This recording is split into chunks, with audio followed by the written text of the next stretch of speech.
2011년 중국 윈난성에 사는 리 씨는 얼마 전부터 코와 입에서 구취가 심해지자 병원에 찾아갔다. 그런데 검사 결과 놀랍게도 리 씨의 머리에는 긴 칼날이 박혀 있었다. 어떻게 리 씨는 칼날이 박힌 채로 일상생활을 할 수 있었을까?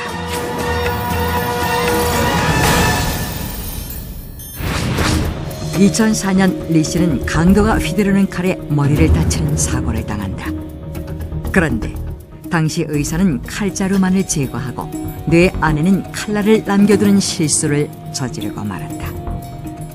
놀랍게도 리 씨는 칼날이 머리에 꽂혔음에도 불구하고 별다른 증상을 못 느낀 채 정상인과 다름없는 생활을 했던 것이다.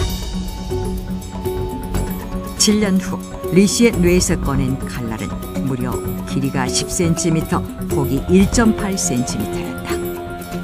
리 씨는 어떻게 뇌에 치명적인 손상을 입고도 아무렇지 않게 일상생활을 할 수 있었을까? 수천억 개 이상의 신경세포가 얽혀있는 뇌에 다른 물질이 박혀 있었는데도 정상적인 두뇌 활동이 가능했던 것은 불가사의한 일이기 때문이다. 일부 학자들은 리 씨의 경우 뇌의 민감한 부위를 절묘하게 피했기 때문에 정상적인 생활이 가능했을 것이라고 주장하고 있다. 그런데 뇌의 일부를 다친 것뿐만 아니라 뇌의 절반을 잃고도 이전과 같이 평범한 생활을 하고 있는 사람들이 있다. 1987년 미국 오하이오주 14세 소년 아하드 이스라필은 사고로 머리에 총을 맞게 된다. 수술받은 아하드는 오른쪽 뇌 대부분을 잃게 된다. 그런데 아하드는 기적적으로 살아났으며 심지어 고등학교를 무사히 졸업한 후 단과대학을 수석으로 입학한 것이다. 한쪽 뇌가 없는 그에게 어떻게 이런 일이 가능했던 것일까? 사고 후 한쪽 뇌를 잃은 아하드는 머리 오른쪽 부분이 움푹 파이게 됐다. 5시간에 걸친 첫 수술이 끝났을 때 의사는 아하드가 살아날 가능성이 매우 낮으며 생존하더라도 정상인처럼 살 수는 없을 것이라고 예측했다. 그런데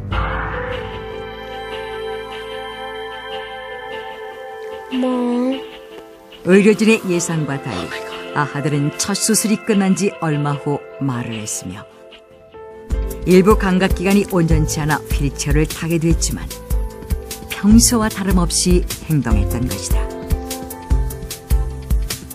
오히려 자신의 머리를 보고 스스럼 없이 찌그러진 농구공 같다는 농담을 하며 가족들을 위로했다.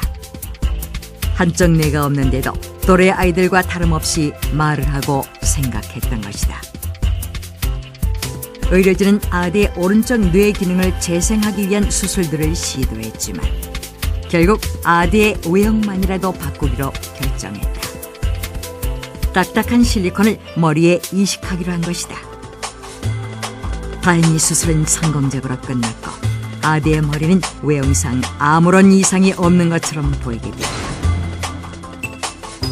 심지어 아하드는 걷기에 성공하는 등 기적적인 모습을 나타냈다. 그 후 아하드는 대학에 입학해 훌륭한 성적으로 학위를 얻었으며 사고 후 24년이 지난 현재까지 정상인과 다름없는 생활을 하고 있다. 갑작스런 사고로 한쪽 뇌를 잃었던 아하드. 그는 어떻게 정상인처럼 생활을 할 수 있었을까? 인간의 뇌는 신경계를 통합하는 최고의 기관으로 특히 전체 뇌 무게의 80% 이상을 차지하는 대뇌는 기억, 사고, 감정 조절 등의 기능을 하는 뇌의 가장 핵심적인 부위다. 대뇌는 수천억 개의 신경세포로 이루어져 있어 조금만 손상이 가도 치명적인 증상을 초래하는 것으로 알려져 있다. 때문에 아하드처럼 뇌에 한쪽이 없는데도 정상인과 다름없이 생활하는 것은 매우 희귀한 일이었던 것이다. 그런데 아하드와 비슷한 사례는 또 있었다. 미국 노스캐롤라이나에 사는 카메론 모트는 3살 되던 해 갑작스런 발작 증세를 나타내기 시작했다. 이유 없이 갑자기 쓰러지는 등 신체에 이상 증상이 일어난 것이다. 그 후 3년간 계속된 발작 때문에 카메론은 인지 능력이 떨어지면서 말도 잘 못하는 상태까지 이르게 됐다.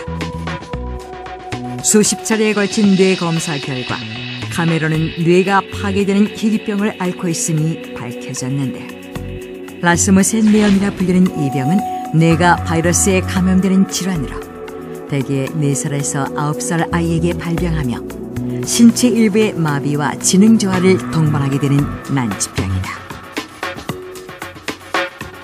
카메론의 증상이 점점 악화되자 의료진은 감염 상태였던 카메론의 오른쪽 뇌를 모두 제거하기로 결정했다. 당시 의료진은 카메론의 왼쪽 몸에 마비가 올 것이라 예상했다. 오른쪽 뇌는 신체의 왼쪽 부분을 담당하기 때문이었다. 그런데 놀랍게도 카메론은 수술 후 4주 만에 스스로 병원을 걸어나갔으며, 오히려 질병을 앓았던 오른쪽 뇌를 제거한 후 언어 기능을 회복하기까지 했다. 믿을 수 없는 기적이 일어났던 것이다. 2011년 현재 카메론은 학교에 다니고 있으며 다른 아이들과 마찬가지로 학습을 하고 놀이 활동도 하는 등 일상생활에 별다른 지장을 느끼지 못하고 있다. 뇌는 부위별로 담당하는 기능이 있어서 특정 부위가 손상되면 그 기능은 영원히 회복할 수 없다고 여겨져 왔다. 인간의 대뇌는 전두엽, 측두엽, 두정엽, 후두엽의 4개의 부분으로 나뉘는데 각각 기억, 이해, 감각, 사고력 등 역할이 구분되어 있기 때문이었다. 예를 들어 두정엽의 한쪽만 손상되다 무인식증 상태가 되어 학습은 물론 일상생활이 불가능하게 된다. 방향을 인지하지 못해 한쪽으로만 글씨를 쓰게 되는 것이다. 그런데 이에 대해 새로운 의견이 제기됐다.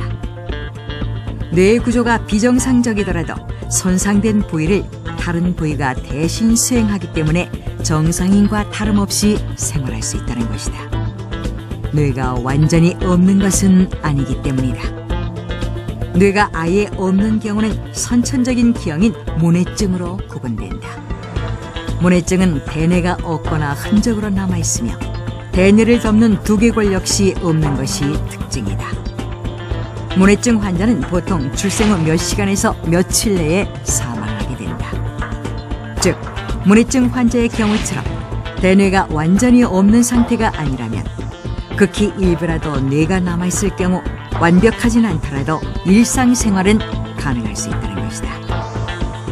일부 뇌과학자들은 이를 뇌의 가소성이란 이론으로 설명하고 있다. 뇌가 마치 찰흙이나 플라스틱처럼 변형된다는 것이다.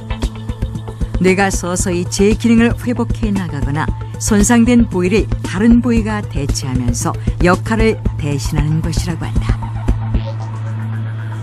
뇌의 가소성을 주장하는 학자들은 독특한 사례를 제시하기도 했다. 2002년 네덜란드의 로테르담 대학병원의 의사들은 7살 소녀를 수술하게 됐는데, 그녀는 질병으로 인해 왼쪽 뇌와 함께 대뇌의 특정 기관인 언어 중추를 제거해야 했다. 그런데 놀랍게도 소녀는 네덜란드어와 터키어를 완벽하게 구사했던 것이다. 의료진은 소녀의 오른쪽 뇌가 언어 학습 능력을 대신하고 있다고 주장했다. 그러나 뇌의 가소성만으로 뇌가 가진 미스터리를 모두 설명할 수는 없다. 현재까지 뇌에 대해 알려진 지식은 극히 일부에 불과하기 때문이다. 뇌를 다쳤음에도 일상적인 생활이 가능한 사람들은 희귀한 사례라고 보고될 뿐 현재까지 정확한 이유가 밝혀지지는 않았다. 소우주라 불릴 정도로 신비의 베일에 쌓여있는 뇌. 오랜 옛날 신의 영역으로까지 여겨졌던 뇌. 앞으로 인류가 풀어야 할 숙제로 남아있다. 과연 과학의 발전은 뇌의 미스터리를 밝혀낼 수 있을까?